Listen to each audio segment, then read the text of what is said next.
بسم اللہ والحمد للہ والصلاۃ والسلام علی رسول اللہ۔ السلام علیکم ورحمۃ اللہ وبرکاتہ۔ امید کرتی ہوں کہ آپ سب ایمان اور صحت کی بہترین حالات میں ہوں گے انشاءاللہ۔ اللہ عز و جل آپ کی طرف بڑھنے والے ہر شر کو خیر میں بدل دے۔ آئی ہوپ کہ آپ لوگوں نے کل کے لیکچر سے بہت کچھ سیکھا ہوگا اور اس پر عمل کرنے کی بھی کوشش کر رہی ہوں گی۔ اللہ سبحانہ و تعالیٰ ہمیں عمل کرنے کی توفیق عطا فرمائے اور جو کچھ ہم نے سیکھا ہے دوسروں تک پہنچانے کی بھی توفیق عطا فرمائے۔ تو انشاءاللہ آج ہم دیکھتے ہیں کن حالات میں روزہ نہ رکھنا جائز ہے۔ دیکھیے پہلے تو جس کی عمر ہو چکی ہے یعنی کہ اولڈ ایج پرسن، جس کے صلاحیت نہیں ہے کہ وہ روزہ رکھ سکے، ان کے لیے روزہ معاف ہے، ٹھیک ہے۔ ان پر کوئی قضا یا پھر کفارہ نہیں ہوگا کیونکہ وہ اس حالات میں نہیں ہے کہ روزہ رکھ سکے۔ آئی تھنک اگر ہم ایک اندازہ لگائیں تو 60+ لوگ یا پھر 70+ لوگ جس کی پوری صلاحیت نہیں ہوتی کہ وہ روزہ رکھے، ان کے لیے روزہ معاف ہے، ان کے لیے کفارہ یا پھر قضا کچھ نہیں ہوگا۔ اور پریگننٹ وومنس، اگر ڈاکٹر نے انہیں منع کیا ہے کہ وہ اس طرح روزہ نہیں رکھ سکتی تو ان کے لیے روزہ نہ رکھنا جائز ہے، لیکن بعد میں انہیں قضا ادا کرنی ہوگی۔ اور فیڈنگ پہ وومن جو اپنے بچے کو دودھ پلاتی ہے اور ان کو مشکل ہو سکتی ہے روزے کے درمیان، تو ان کا بھی رمضان میں روزہ نہ رکھنا جائز ہے، لیکن بعد میں انہیں قضا ادا کرنی ہوگی۔ مسافر جو سفر ٹریولنگ کرے، جو کہ لانگ سفر، ابھی تو الحمدللہ ہر طرح کی فیسلٹی اویلیبل ہے ہمارے لیے، سحر کے لیے، افطار کے لیے، ہم کہیں بھی کتنی بھی دور ٹریول کر لیں ہمیں کوئی اتنا مسئلہ نہیں ہوتا۔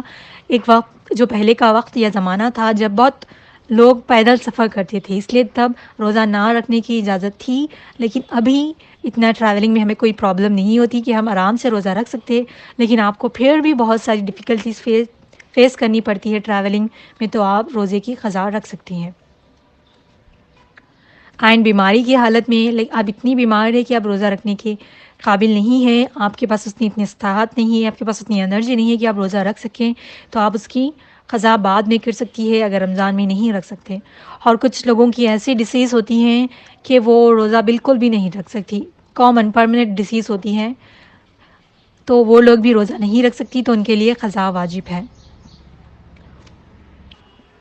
اور ایک ایسی وجہ جب انسان ٹیمپروری یعنی کہ کچھ وقت کے لیے کوئی رمضان میں بیمار پڑ جاتا ہے تو وہ بھی روزہ قضا کر سکتا ہے۔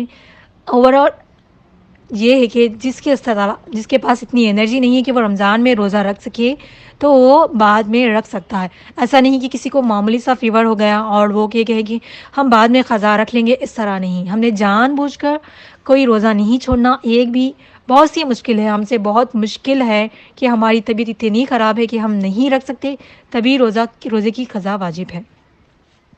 اور ہم دیکھتے ہیں کہ روزے کا قضا اور کفارہ کیا ہوگا۔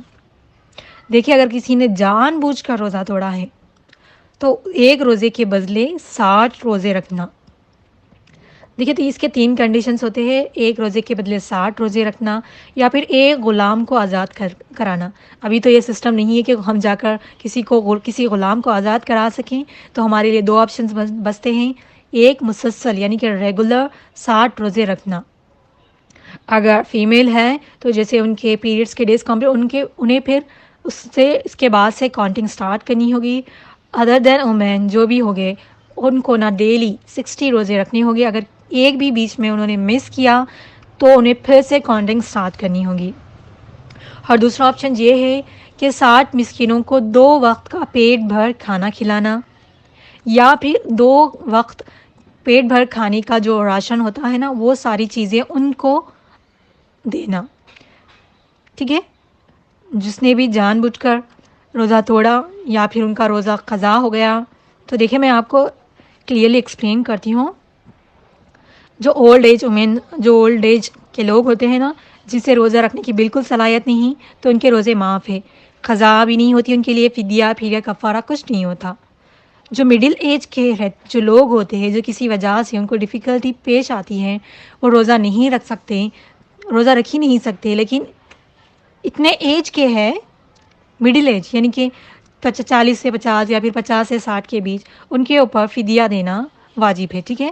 قضا واجب نہیں ہے کیونکہ وہ ان کی کسی وجہ سے ڈیزیز یا کسی پرابلم کی وجہ سے وہ روزہ نہیں رکھ پا رہے، تو ان پر فدیہ دینا واجب ہے۔ اینڈ تھرڈ دیکھیے ٹیمپروری ڈیزیز، یعنی کہ کچھ ٹیمپروری ہماری النس ہو گئی جیسے کہ فیور، کولڈ یا پھر کوئی بھی ٹائیفائڈ وغیرہ، تب نہ ہمیں روزے، اس کے روزوں کی قضا واجب ہے، اور ہمیں رمضان سے پہلے پہلے رمضان، یعنی کہ اس رمضان ہمارے روزے قضا ہو گئے تو ہمیں اگلے رمضان کے آنے سے پہلے اس کی قضا واجب ہے۔ اگر ایک سال کے اندر آپ نے اس روزوں کو نہیں رکھا، دوسرا رمضان بھی نکل گیا، یعنی کہ ایک سال گزر گیا آپ کا، تو جب آپ نے روزے رکھنا ہے پلس آپ نے فدیہ دینا ہے۔ تھرڈ دیکھیں، کسی کو لانگ ٹرم ڈیزیز ہے، یعنی کہ ایسی ڈیزیز ہے جو ریکور نہیں ہو سکتی، تو ان کے لیے وہ روزے نہیں رکھ سکتے، اس وجہ سے ایج ہے ان کی، ینگ ایج ہے، لیکن ان کی ڈیزیز کی وجہ سے وہ روزے نہیں رکھ سکتے، تو انہیں فدیہ دینا واجب ہے۔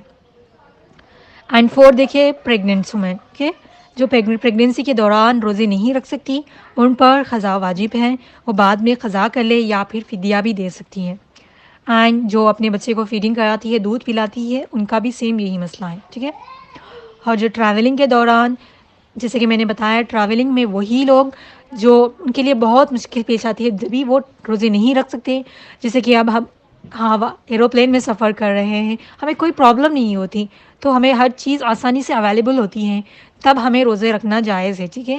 جب ہمارے لیے ڈیفیکلٹی ہو، ہم روزے نہیں رکھ سکتے، بہت پرابلم ہوتی ہے ہمیں ٹریولنگ میں، تبھی ہمارے لیے جائز نہیں ہے۔ یہ تھے روزہ نہ رکھنے کی اجازت اور اس کی قضا اور کفارہ۔ میں آپ کو ایک حدیث بتانا چاہتی ہوں، حدیث نمبر مجھے یاد نہیں، لیکن جس کے والدین مرحوم ہیں، اگر ان پر کوئی روزے قضا ہے، یعنی کہ جیسے کہ ہم پر فرض ہے کہ ہمارے والدین اگر گزر چکے ہیں تو ان کا جتنا بھی قرض ہے وہ ان کے بچوں پر ہوتا ہے کہ وہ اپنے ماں باپ کا قرض ادا کریں، ٹھیک ہے۔ تو اسی طرح روزے بھی اگر ان کے ذمے کچھ روزے قضا ہیں تو آپ اس کو ادا کر سکتی ہے، ٹھیک ہے۔ سال میں یا پھر کبھی بھی آپ کے پاس وقت ہو اور آپ کو آئیڈیا ہو ان کے روزے قضا ہیں تو آپ ان کے روزے قضا کر سکتی ہیں۔ اللہ سبحانہ و تعالی ہمارے وقت میں آسانی، وقت میں برکت عطا فرمائے اور ہمارے لیے آسانی کرے، اور جو کچھ ہم نے سیکھا ہے اس پر عمل کرنے کی توفیق عطا فرمائے۔